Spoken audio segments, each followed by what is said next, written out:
Hi, good afternoon, ladies and gentlemen. A very warm welcome to all of you.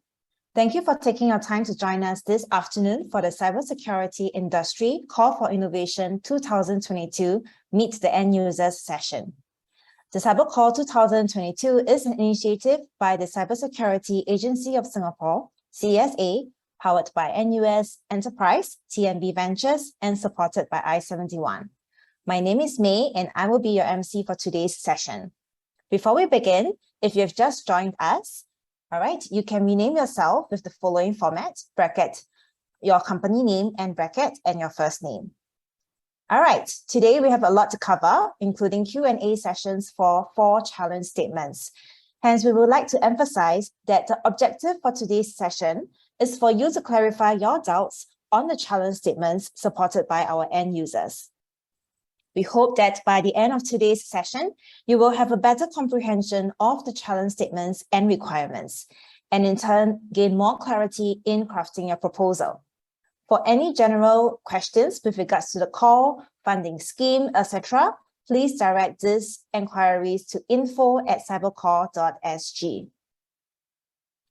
Before we begin, you may be wondering, how do you ask questions during this session? Each end user will be given approximately 10 minutes to address questions with regards to their challenge statements.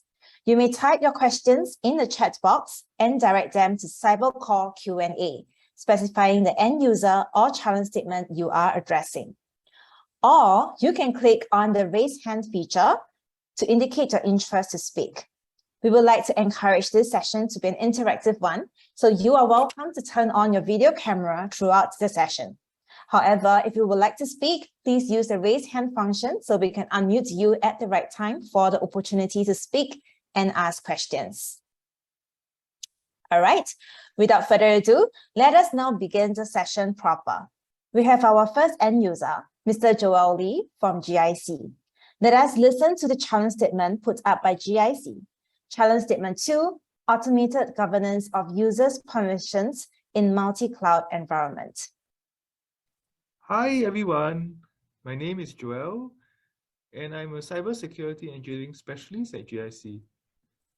The challenge we have for the industry is to innovate an automated governance of users' permissions in multi-cloud environment.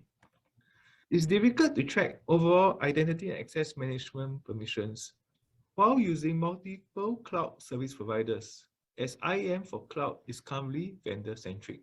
Moreover, permissions are more frequently added than removed, making it difficult to keep track of the permissions to determine if they are too excessive. Users could be a member of multiple roles. For example, the user could have both access to the code and ability to merge the code to production. This should not be allowed with properly assigned separation of duties.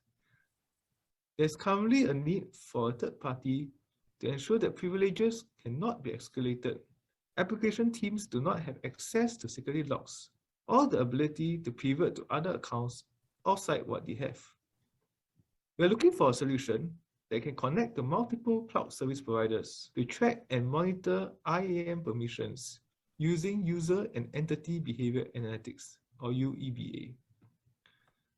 The proposed solution should be able to, first, integrate with multiple CSPs, or cloud service providers, starting with AWS and Azure, to track the permissions. Second, grant permanent and temporary rights in multi-cloud environment. Third, they extract IAM logs to provide usage activity. Fourth, use UEBA to advise permission rights based on user's profile and department usage history. And fifth, to detect excessive permission or violation of access policy. You can view the remaining requirements in a full challenge statement. We look forward to receiving your proposals. Thank you. All right, thank you, Joel. So today we have Joel here with us. Hello. Hi, Joel. Thank you for joining us today. So let us now begin with the questions, all right? The first question we have here, will we be developing a UEBA system or integrating with an existing one? Maybe you can answer just this part first. So the answer is that there's no requirement to develop a UEBA system from scratch. If there's already an existing one on the market, then you are definitely welcome to just integrate it, and so as not to reinvent the wheel. Okay. And continuing the question is whether are there any existing solutions that have already been tested, tried, and evaluated? So for now, at least for our company, we have not tried anything for the multi-cloud environment for this challenge statement. Okay, great. Let's move on to the next question. Should the solution be working as the central permission control and assessing point for the cloud environment, or analyzing the IAM role logs only? Yeah, so the answer for this is that there isn't a need to be a central permission control. So for permissions-wise, granting of permissions-wise, it should still be done on the individual cloud platforms. So if somebody wants certain permissions, you should still do it the current method, which is to go to the individual cloud platforms to get the permissions for whatever you need. So this is not like a centralized kind of access control, and it's really more to have like a way to look at the permissions across the different cloud providers and to keep track of them. But in terms of the fulfillment of the actual permissions, this solution is not for that. Okay. All right. Next question. Considering the challenge statement is towards controlling user permissions across multi-cloud environment, should the IAM policies be limited to cloud infrastructure access control or cover the access control of the applications hosted within the cloud environment? Yeah, so for this, so this is the answer is that it's really limited to whatever that the cloud providers have access control over. So for example, in the AWS world, so for AWS, you can have permissions for like the native AWS services. So you can definitely specify the permissions for S3 buckets, which is like a storage facility. But in terms of like some of the services, or rather some of the applications, right? You don't have like AWS doesn't have control over like say local database users that you create on the RDS, which is their database service, and hence the solution won't be able to do that. So in short, right, it's limited to whatever that the cloud providers have access control over. And the solution will just have to tap on the identity access management feature of the cloud providers to only control whatever those IAM policies have access to. All right. Okay, and now move on to the next question. There's a question from the floor asking if GIC has researched existing industry tools to address your challenge. If yes, what gaps did you find in meeting your needs? Okay, so in terms of that, right? I mean, we have definitely looked at existing tools on the market. I mean, here and there we have like vendors who we talk to, and we kind of know what is available. I think in terms of the market wise, is what we find is that the features wise, right, mainly comes from the respective cloud providers. So each cloud provider is like basically in terms of the full featured range of features, you can only get it from the individual cloud providers. But because we're looking at a solution that can integrate with multiple cloud providers, right? That's where we find the gap is for such a feature. Okay, great. All right. Okay, if you have more questions with regards to this challenge statement too, kindly direct your questions to the CyberCall Q&A via the chat box in the format requested, and we'll get back to you. All right, now we will move on to the next challenge statement, which is challenge statement 3, automated prioritization of cloud drift remediation in multi-cloud environment. This challenge statement is also supported by GIC. So let us now hear a recap for this. Hi everyone, my name is Joel and I am a cybersecurity engineering specialist at GIC. Our challenge is on the automated prioritization of cloud drift remediation in multi-cloud environments. With mainstream cloud service providers or CSPs such as AWS, Azure, and GCP, it is possible to generate reports of configuration drifts, in short CDs, detected in the various services utilized by organizations. These reports categorize CDs based on severity levels, high, medium, low, or equivalent, depending on each provider's terminology. This categorization is based on the CSP's standard assessment and inevitably overlooks several important parameters. For example, a CD may be categorized as high severity, but may be occurring within a completely sandbox service, thus having a lower remediation priority.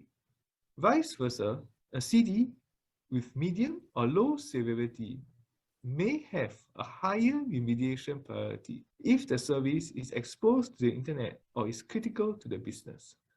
On top of this, the assessment criteria for CDs varies between CSPs, which further increases the difficulty of CD categorization. Because of these difficulties, manpower is required for manual analysis of each CD. This process is time-consuming, prone to human error, and may not be sufficiently comprehensive. As a result, critical CDs may not be properly prioritized if left exposed, and it could potentially lead to security breaches.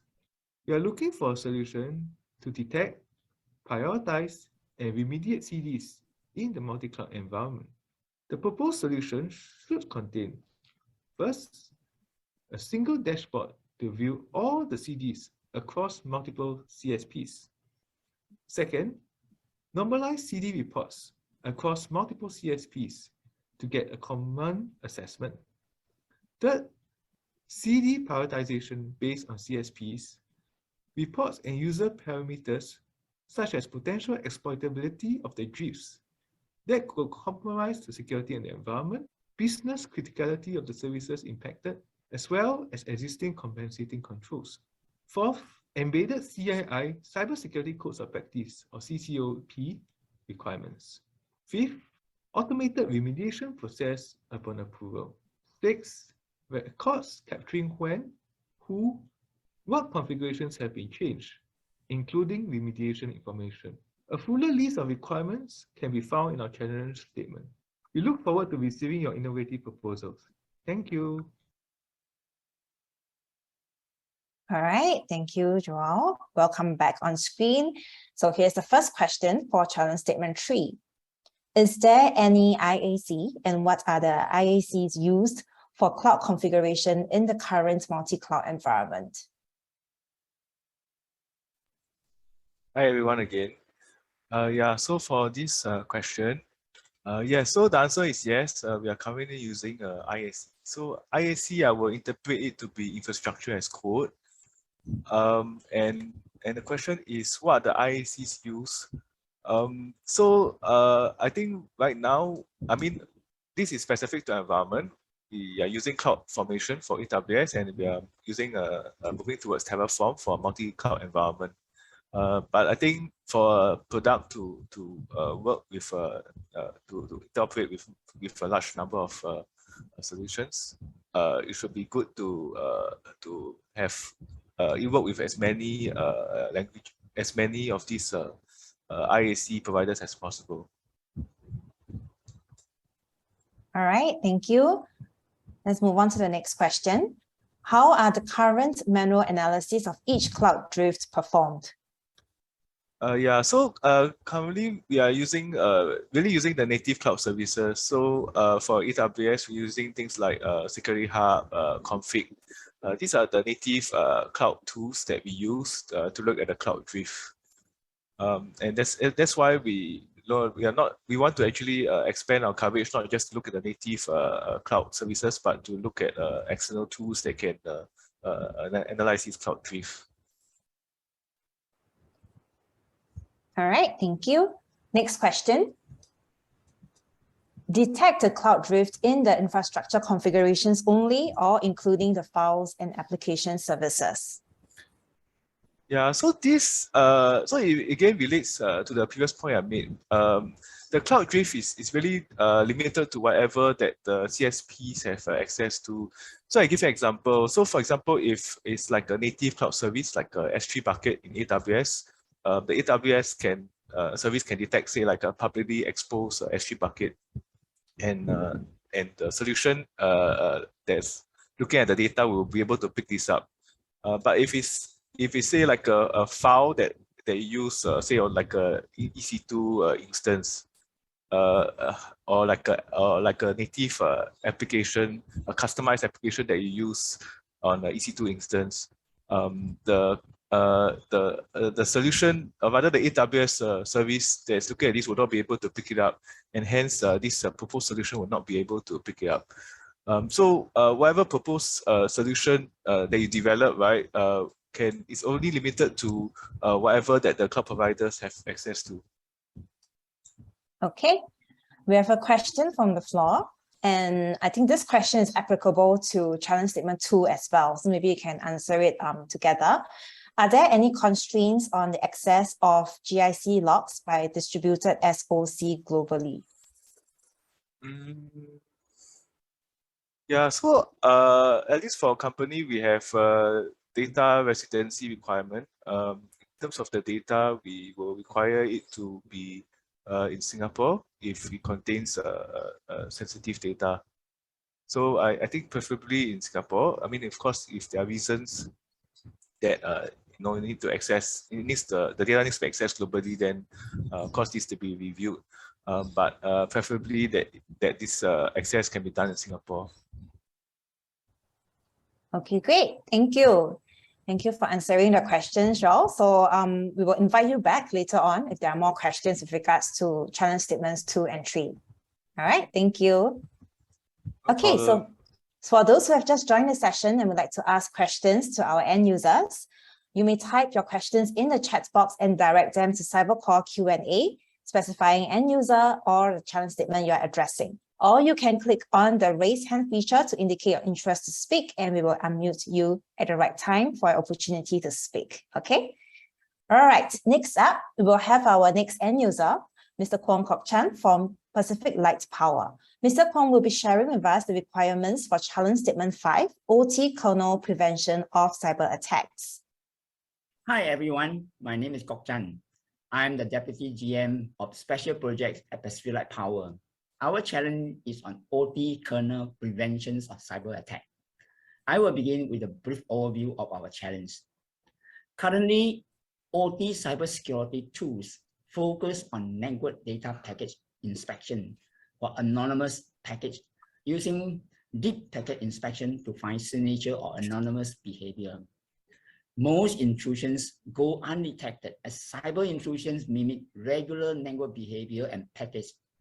For example, false data injection cannot be detected by such techniques. Current tools only inspect data set after the attack events. This post-mortem analysis is not good enough for critical infrastructures like power plant and should be complemented by near real-time time series machine learning capabilities to provide early warning detection.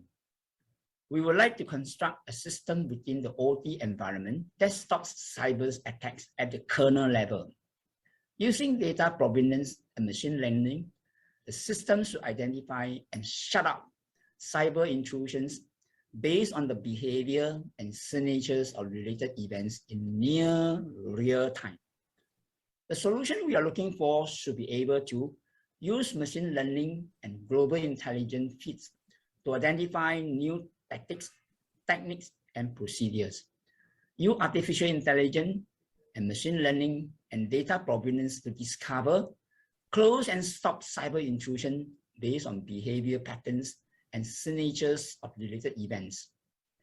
alert operators through various communication channels in the event of suspected malicious activities, perform on-demand threat hunting on malicious codes and content residing in the PLC, and generate insightful score analysis.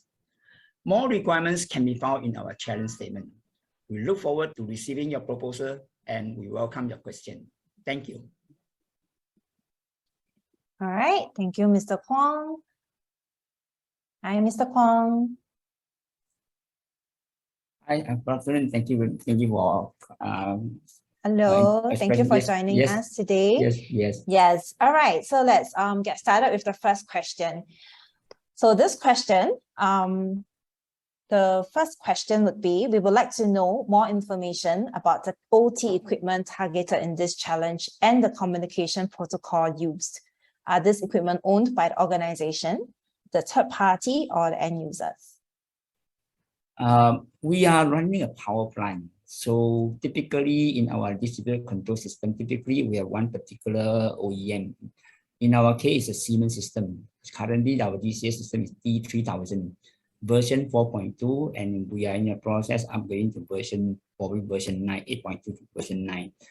But beyond that, we also have many so-called distributed PLC system. They are typically a ET200 version. So therefore, the OT and equipment we are looking for not just only the so-called the server, but we are more interested is engineering workstation, like thin client, those out in the field, the PLC that running on using S7 or Siemens system, Profibus system. So of course, we also have other PLC supplier, but typically a smaller number. So most of them are basically Siemens system. Okay? And we think whatever solution provided should be able to use across most of the vendor, not just only Siemens system. Okay. All right, I think you answered the question. Next would be, how would the PLC code be facilitated to the solution? Is it in a firmware form? To be frank, I don't know, because I have no solution in mind. And that's why I'm very much guided by the solution provider. You have probably more experience than I. So I'm open to all suggestions, but basically, this is the first time I'm looking out for such threat hunting purpose. Okay, great. So I think this is a great opportunity for all you solution providers out there to be innovative and creative with your solutions. All right, next. What are the protocols used for communication with PLC? Typically, we do have Modbus, but they are very rare, usually used in SCADA only. Most of it are either Profibus or some unspecial bus one. So I would say the solution should be able to apply to all kinds of communication protocol. That's what I'm looking for. But more importantly, my focus will be on engineering workstation, thin client, the open field, dedicated PLC system. Okay, Ken, I see a hand raised from Acronis. So maybe you can turn on the video and we'll unmute you. Yes. Ask the questions. Hi. Hi, good afternoon. Yes, thanks for Good coming afternoon. Good afternoon. Actually, we have a huge experience with kernel level development of cyber protection. So, especially in antivirus, anti-ransomware, and what is would you be interested in developing a very proactive solution that would be leveraged to using the proactive snapshotting of data changes that can happen even if you don't know in advance the verdict of if it's really malicious activity or some gray activity. So what could you please maybe explain with more details what are you looking for regarding the proactivity? Yes. I must frank, I couldn't understand your question, right? So this is the first time I take on this project, and my purpose was I want to protect my OT equipment. And given that there are many ways in which the threat hunter will interfere with my process control. Therefore, I'm looking at all kind of open solution, basically, yeah. And how can you give me an early warning and how can you stop it? So I will not be able to specifically answer your specific question, to be frank. But I very welcome to have one-on-one discussion with you to show me the detail. Probably I'll be more educated by you. We'll be very much happy to answer all your questions, because the kernel level is really our kind of special thing. Oh, great. Happy to hear that.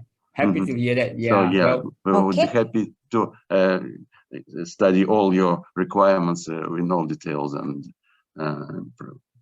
propose. I will. Yeah. So I will look forward to your proposal, and then from there we can have a deeper discussion. Yeah. Thank you so much. Thank you. Thank you, Equinix. Thank you. Thank you. All right, and thank you, Mr. Kwong. We will move on to the next challenge statement. If there's any more questions coming in, we will answer it later on. Yeah. Thank you, Mr. Kwong. All right. So if you have, okay, hold on. I think we have another hands raised from M team. Okay, maybe we'll just take this one and then we'll move on to the next challenge statement.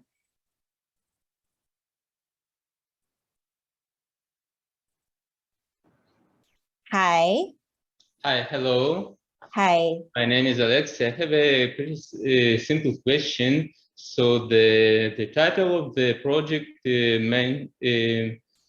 mentions OT kernel, and we're trying to understand if this refers to operating system kernel, and if so, what kind of operating system is used in your PLCs, and what kind of access we can get to that kernel, and whether the option of virtualizing the kernel or running it in some kind of emulator would be a viable solution. Thank you. Mr. Kwong, do you get it? I think he's trying to ask, because the title of the project is OT kernel. So he's asking if it's referring to the system kernel, the operating system, and what system is used in the PLC. To be frank, I sure don't know because the detail. Yeah. So I will welcome your proposal, and then then we will look at it and how I can target, because your question to me is very high level. Okay. Yeah. Got it. We understand it. Yeah. Understand. All right. Okay, so to the team at M team, okay, we will try to arrange a one-to-one discussion with Mr. Kwong, because he is very open to a lot of ideas. So it'd be great if you can discuss more on one-on-one level. Is that good? All right. Okay. Thank you so much. Okay, so we'll move on to the next challenge statement. All right. So lastly, we have Mr. Jason Leong from SP Group. Before we invite him up to answer the questions for challenge statement 6, OT threat vector path discovery on digital asset map, let's hear from him on the requirements for this challenge statement. Hi everyone, my name is Jason Leong, and I'm a Deputy Director at SP Group under the IT and Security Department. Our title of our challenge is OT threat vector path discovery on this digital asset map. Under the new CSA CCOP released in July 2022, CII owners are required to conduct periodic pen tests on OT CII environment at least once every 24 months. Such pen tests would typically be sending commands to the field controllers, which are monitoring or controlling the physical processes to exploit vulnerabilities that can potentially cause disruption. While conducting an offline vulnerability assessment prior to a pen test helps to discover known vulnerabilities on field controllers, there are certain limitations to this approach. For example, vulnerability assessment does not state if there's a potential path of intrusion from the engineering workstation to the field controllers for pen testers to exploit. Pen tests could be conducted on a digital twin to overcome such limitation, but a digital twin is expensive to build and maintain. Therefore, an automated pen test solution that can be conducted on the digital asset map and can achieve similar outcome as a pen test on the production system is needed. It would be beneficial to have a tool to discover the potential path of intrusion before the conduct of a pen test on the production system. We would like an automated solution that extracts the current network asset map and vulnerabilities, conduct penetration tests on the digital asset, discover path of intrusion of the asset without operating on the actual OT system, based on MITRE ATT&CK framework and suggest remediation. The solution should contain but not be limited to the following. Firstly, a non-intrusive solution which can extract information from third-party tools such as OT and ADS, firewalls, and network router switches to create a comprehensive map of assets and interconnections on site in an organization. Second, offer a smart system to categorize and analyze the digital asset maps and correlate with vulnerabilities extracted from the OT and ADS to discover attack paths to create a threat model. Thirdly, deploy the MITRE ATT&CK framework to present the identified vulnerabilities in a structured, actionable report, linking to available data set bases of remediation actions, such as overdue firmware upgrades. Lastly, the findings from this pen test on the digital asset map should be similar to the findings from a pen test on the production system.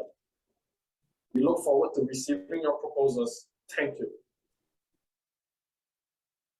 All right, now let us have Jason here with us. Okay. Hi, Jason. All right, thank you for taking the time to join us today. So our first question here is, apart from interacting with network elements, can the solution also scan or monitor the network in an active or passive way? Okay, for active, the answer is no, because when we talk about OT, the environment is sensitive. So we do not want any solution to be doing active scans. So in terms of a passive way, for spam pod is also not preferred, because today's spam pod only can tell you the traffic that is traversing through only one switch, and we do not want to be deploying spam pod across the system, because these switches can be at other sites. So this is not a scalable solution. Yep, I'm not sure how data diode will help to do the monitoring. So we prefer the interfacing with the network elements. That is my answer for the first question. All right, thank you.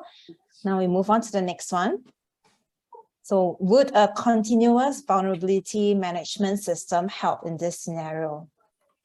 The answer is yes. That is why in the speech I mentioned that currently this solution has to integrate with OT and ADS, example Clarity, to get vulnerability findings that is extracted from such OT and ADS capabilities. Since this types of solution is able to grab the vulnerable based on the protocol it sees. Okay. Next, with regards to PT, I think is penetration test report. Does this pen test need part of the solution offering, or they can leverage on a third-party service, or it can be done by the customer themselves? Okay, so the whole idea is for the pen test to be automated. So we are not looking at third-party pen test service or ourselves doing the pen test. The solution should be able to offer some form of pen test service to generate this report. Okay, great. All right, so if you have any more questions with regards to challenge statement 6, okay, keep them coming. All right, see a hand raised from RHT Info Labs. So maybe you can on your video and we'll unmute you to speak. Yeah. Hi. Hi, Jason. I'm Hardik, and my question is related to generally OT system, have continuous traffic, but we have found an algorithm, and I would say because OT devices are continuous, they throw continuous traffic, but we have found a way to scan devices in active manner. So is there any possibility that we could introduce new algorithm into the system, which could be validated? Because OT devices have continuous traffic, but always this continuous traffic have some lag in between sending a few feeds or updates. So whenever we found a system downtime, at that time we can scan these devices. So such kind of possibilities are there or not, or chances of new innovation is getting into place is possible or not? Okay, today we are a power distribution unit, so we don't have this downtime per se. So we also report to our regulator EMA. So we are concerned also when we do active scans that may disrupt the power distribution. Okay. All right, Arshti, if that answer your questions, and then we will move on. All right. Okay. Right now, we will move on to the next segment, which is any last questions from anyone on the challenge statements. So thank you, Jason. All right, we'll ask you back if there's any more questions. But right now, may we have Joel back here. There is a question for you with regards to challenge statement 2. Okay. So the question is whether IaaS, PaaS, and SaaS are all to be considered in the scope for challenge statement 2.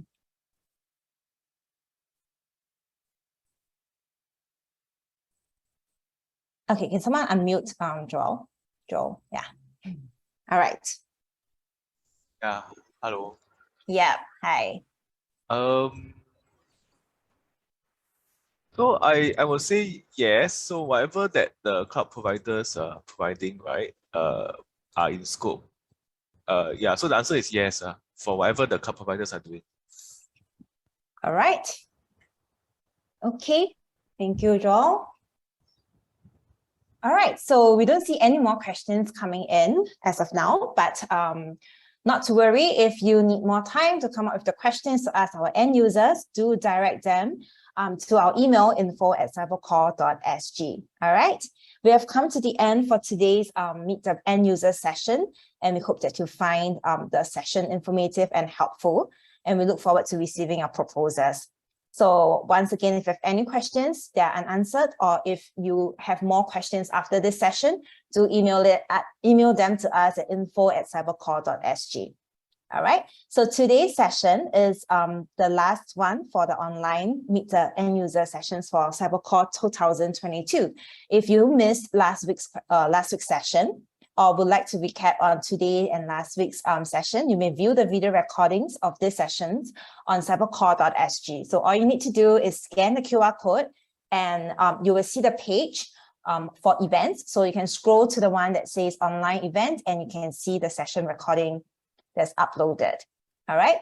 Our next Meet the End User session is an in-person event happening next Thursday on 29 September, 5 p.m. at Coast Base Park. This in-person event will be focused on the open category proposals. So this is your chance to hear from a panel of experts on how attractive your proposal is and gain valuable feedback on how you can better tweak the proposal submission. So some of our end users representatives will also be present during this in-person event. So if you do have more questions that come up after this, do register for the 29th September event and meet the end users in person. All right. Now that you have more clarity on the challenge statements, here's how you can submit the proposal.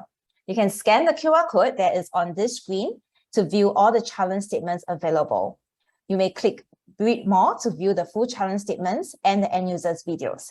Scroll all the way down to the end of the page for important call to action buttons, which is what we'll go through right now.